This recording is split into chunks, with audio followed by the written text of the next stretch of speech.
Good evening, everyone. I'd like to thank Hayley and the Lynton team for inviting me to give you a very brief overview of my thoughts on adapting your business to COVID-19. I spent the summer pulling together an industry information portal, pictured here, that some of you may have used, especially if you're a consulting room member. And in doing this, I've spoken to many clinic owners about the initial and potential long-term effects of the pandemic. And this is just really a summary of some of the important insights that I've had and learnt.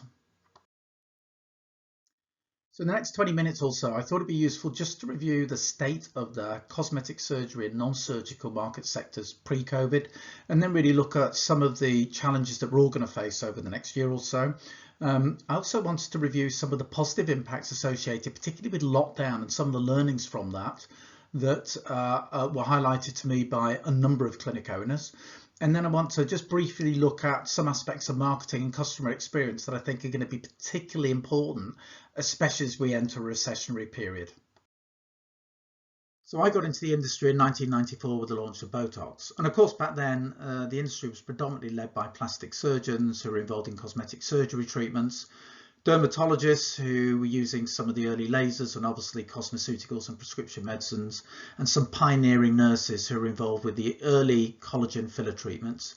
But very soon after that, the industry really took off in terms of the new technology that was being invented, and then the concept of the non-surgical medical aesthetic clinic became apparent, and then more and more people from different specialities came into the industry as it opened up and really exploded. As there are so many different aesthetic or cosmetic business models, it can be really difficult to get good financial figures on how the massive growth in our industry has actually impacted on the finances on the average clinic in our sector. The simplest way, however, is to analyse financial data from the larger groups that are required to publish turnover and profit due to their size. Now, Transform was the leading cosmetic surgery group at the start of the century, reaching over 40 million in sales prior to the last recession in 2008. And as you can see, the recession actually did stall growth, and then PIP linked to VAT issues has seen them go into receivership actually twice since then. The story is also similar for Surgicare, the hospital group, Harley Medical Group, and even recently Make Yourself Amazing. Although they all keep coming back with pre-packs, and in fact, interestingly, many are now also focusing more on non-surgical business models. So if we look at how a pure non-surgical business has fared, Skin, which is the largest non-surgical chain in Europe, did not actually seem to be affected as much by the last recession. However, growth has stalled in recent years due to lack of effective regulation in this sector alongside increased price pressures. Although the trading conditions for large cosmetic surgery focus groups appeared to have been very tough in the last decade, and in fact have even started to impact on the non-surgical sector, there is still an appetite for venture capital money to come into the aesthetic cosmetic marketplace to make a return for investors. And Skin have been particularly active in recent years, buying Destination Skin last year, and this year they have added Courthouse Clinics, the Mole Group, and in fact even Harley Medical Group to their portfolio, which is their first foray really into the cosmetic surgery sector. So I thought it was important to review the financial health of both the surgical and non-surgical sectors pre-COVID, as it is relevant as we enter into a period where consumer spending could tighten due to the ongoing pandemic. And overall, I would say that the non-surgical sector has more potential for growth, and that although as a whole the industry has become more competitive, this is really just what will be expected as our industry matures. I know of many individually led clinics who have operated very profitably in their locality for many years. But as short-term trading could be difficult due to further government restrictions, I've advised every business owner to take advantage of either the coronavirus business interruption loan or the business bounce back loan, both of which will end very soon. You know, the commercial terms are brilliant, no interest or capital payable for 12 months. We ourselves have borrowed 80,000 as a protected buffer from a cash flow perspective.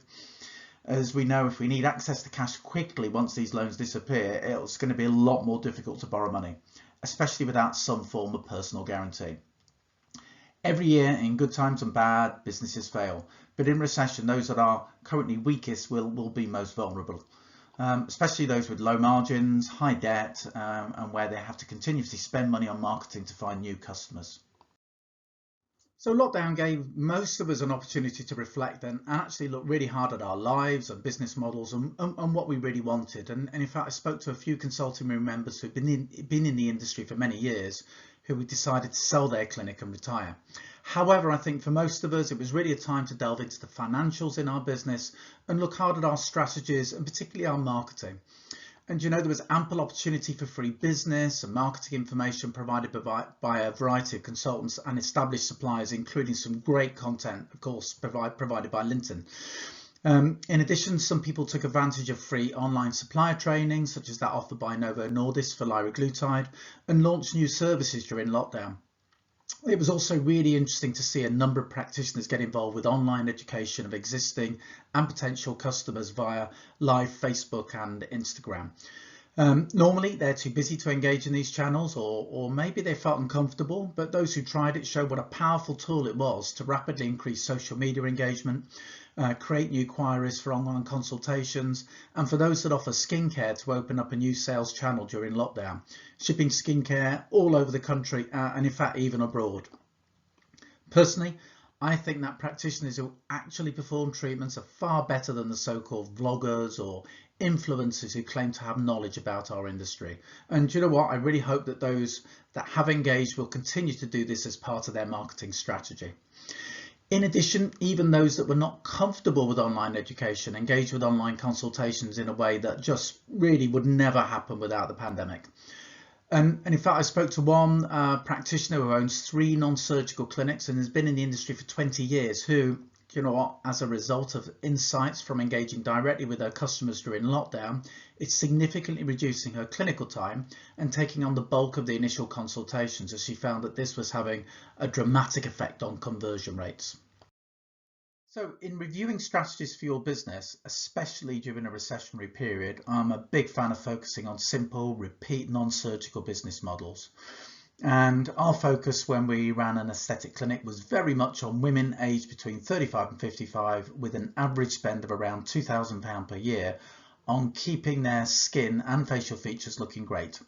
So with a good injector and therapists who are passionate about treating skin using simple tools such as hydrofacial, lasers, RF systems and active skincare, you can easily set up a repeat business model where they pay monthly via direct debit. On this basis, you only need to find 500 women with a £2,000 discretionary spend for a £1 million turnover business. And also, as explained before, using online education and consultations is a very valid model for selling skincare to anyone, anywhere in the world. And of course, is also a repeat business model if handled correctly. In addition, for those medically led CQC registered clinics, adding in private prescription services that are in demand can fit alongside the aesthetic services that you offer. Unfortunately, many clinics don't have a focused strategy, and some even think that they have to continuously add new services to their treatment menu to provide the broadest possible range of aesthetic treatments available. However, many business owners really struggle to find ways of cost-effectively marketing multiple service lines through multiple marketing channels. And in fact, it can be much easier to focus on a niche market coupled with niche marketing. And a prime example of this is Fiona McKeating, who set up the Consultant Clinic, which employs a network of doctors in the UK and abroad, utilising Instagram as her only real source of customer generation. Now, she's focused on millennials, mostly wanting to enhance their lips or reshape noses, driving a huge following of 250,000 people. Now, when you compare this to Skin's 19,000 on Instagram, you can see that she really understands how to use this medium. And this is a multi-million pound turnover, relatively new business that has sought to acquire patients without using paid advertising in a very well-established market that was started in the late 1980s with the advent of collagen lip fillers. So I think the Consultant Clinic is a great example of a laser-focused strategy linked to a true understanding of how to use just one marketing tool to successfully get to her audience. Another really important consideration, especially as we enter a recession, is that consumers will think a little bit harder about where they allocate their disposable income. And they'll be looking at the experience they have with our product or service, and customer experience is going to be vital. Now, there is a difference between customer service and customer experience that some clinics don't necessarily understand. Customer service is just one piece of a puzzle focused on human interaction and directly supporting customers, whereas customer experience is the sum of the entire customer journey within your business. So it's important to understand all of the different touch points that a customer interacts with within your business and ensure that their experience is as great as it can be. For the vast majority of aesthetic clinics, customer experience is really not about chandeliers, white leather sofas and rolling out the red carpet for every person who buys from you. It's actually about the often glaringly obvious points that the business can miss that actually annoy customers in terms of how they find out about the business and how they engage and interact with the business through their customer journey. Here are just a few examples of where existing and potential clients could have a negative experience with your business. So one of them is obviously related to marketing and especially websites and how they operate on a mobile phone. So if it's not easy to navigate, if it's not easy to find information about you or contact you, then potential clients can certainly very easily leave and find a competitor. Another really important point is that first point of contact and how quickly that's responded to, so especially the phones.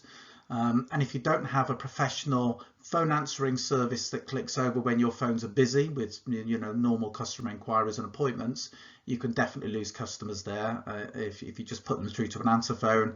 And also if you don't reply properly to social media channels or emails as well, again, that's something that can annoy people because people feel that they want or need an instant response nowadays.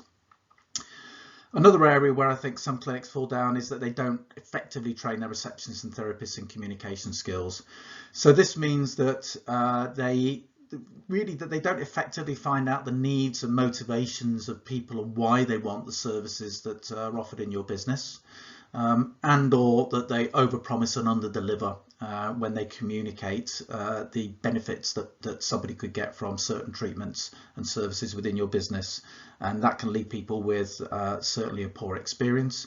Another common one obviously is waiting too long in reception. Again, people are busy. When they come for an appointment at a certain time, they expect to be seen then. If they're waiting consistently for repeat treatments for half an hour before they can get in to see you, then again, that's another area where people feel that they have a poor experience.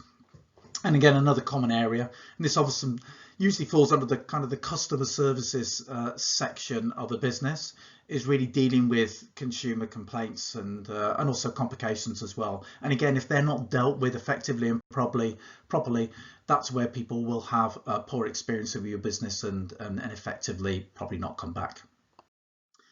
As consumers, we all have higher expectations of any product or service that we choose to spend our money on. As companies in every sector have focused on making interactions with their business as painless and low effort as possible. We all live busy lives and are intolerant of companies that don't get back to us when we email them or deliver a product or service below the standards that they promise in their marketing materials or via salespeople. So every business needs to serially measure, review and improve all different points of contact that a customer can have with their business. Some people employ mystery shoppers to get an external view. Some businesses focus their team on every week looking at one different aspect and improving that so that they can get serial improvement. However, whatever route you take, you need to constantly measure customer experience because that will give you the information you need to make those gradual improvements and identify the areas where people are having a negative experience in your business. So we'll all be very familiar with this very, very simple kind of smiley face on happy face system used here.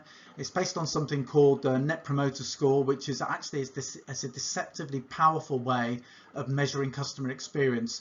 And I would wholly recommend that any clinic owner review this and look at it in more detail as a way of being able to measure and ascertain customer experience at different points in their business.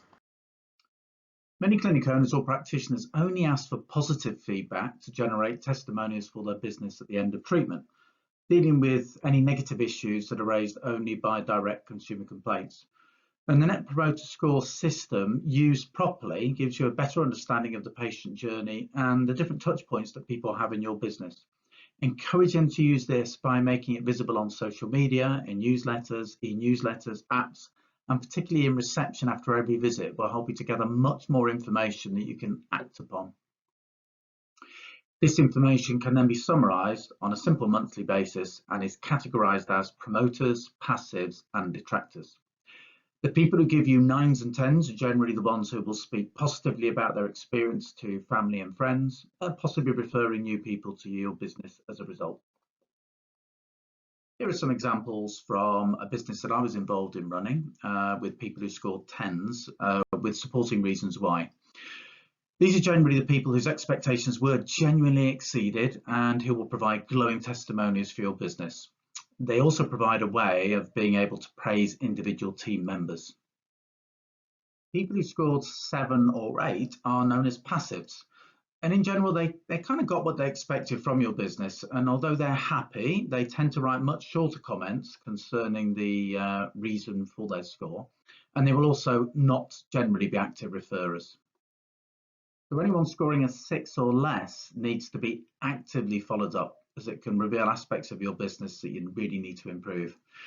Changing members of staff, for instance, can have an effect on scores and may reveal need for further training. And so capturing and addressing these issues quickly can turn an unhappy customer into a happy one. Help you to correct customer experience issues in your business, and also, more importantly, to reduce the propensity for negative comments on social media, which can then become much more difficult to address. In summary, it never hurts to ask people in a systemised way about their experience of your service. Helps you to honestly review all aspects of patient engagement with your business. And also, it's really important that you don't blame either the person who's made the negative comments or make excuses. It's to when you really drill down into these, it's often a systems or a training issue that needs to be addressed and improved. It's also not a bad idea to ask your customers as well as your team for ideas about things that would improve their experience overall of your service. So overall, whatever the challenges that we will all face in the short term with the government reactions to the pandemic and a recessionary period, well-run clinics will still survive and thrive in the next decade. And do you know what? I truly believe that the non-surgical sector, which really didn't exist 25 years ago, will continue to benefit from the fact that people want to look good and are prepared to continue to invest in the wide variety of treatments that are now available to basically feel better about themselves. And those clinics that will benefit most will likely have a well thought out strategy, particularly in relation to a core repeat business element linked to focus marketing. They'll avoid the temptation to discount when their local competitors will likely be doing this more visibly in the coming year. And they will also pay attention to identifying and improving areas in their business where their customers can have a negative experience. I hope you found this useful, and I'm happy to discuss any comments or take any questions.